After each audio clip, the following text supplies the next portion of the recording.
ขาวผู้สาวเขาบ่สนใจเขามักคนขี่รถใหญ่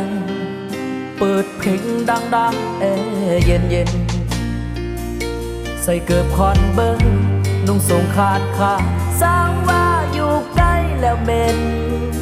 ดีดยืดตามาลงคงเคสาวจริงบ่เห็นเพียงหางตาคนปอนจบมหาผู้สาวอย่าว่าอายลามาลองมาเบิ่งก็ได้ว่าผู้ชายคนนี้สิดีบอกคือว่าอย่าได้เบิ่งแต่ความเพลินน้องอย่าเบิ่งแต่เพียงเสื้อผ้าอย่าได้เบิ่งแต่เพียงหน้าตาเห็นใจแดนนะน้อง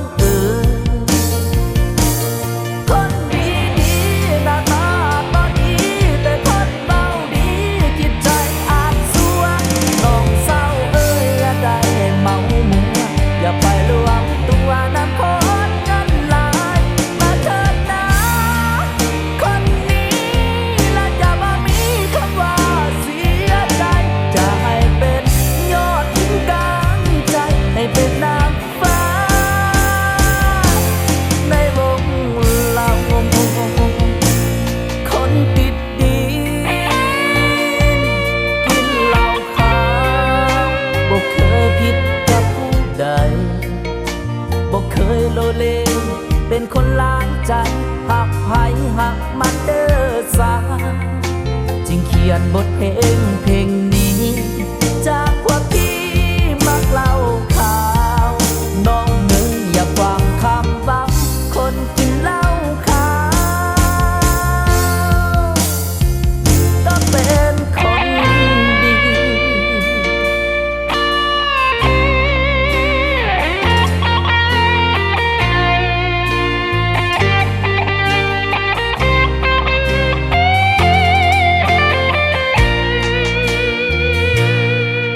อย่าได้เบิ่งแต่ความเพลินน้องอย่าเบิ่งแต่เพียงเสื้อผ้าอย่าได้เบิ่งแต่เพียงหน้าตาเห็นใจแดนนะน้องคนดีหน้าตาก็ดีแต่คนเบาดีจิตใจอาจสวงน้องเศร้าอย่าได้เมามัวอย่าไปรวมตัวน้ำคนเงินหลายมาเถิดนะ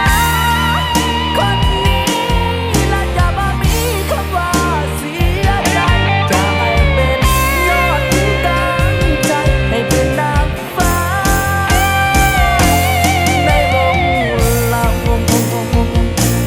คนติดดินกินเหล้าขาวบ่เคยผิดกับผู้ใดบ่เคยโลเลเป็นคนล้างใจหักไผหักมันเด้อสาจึงเขียนบทเพลงนี้จาก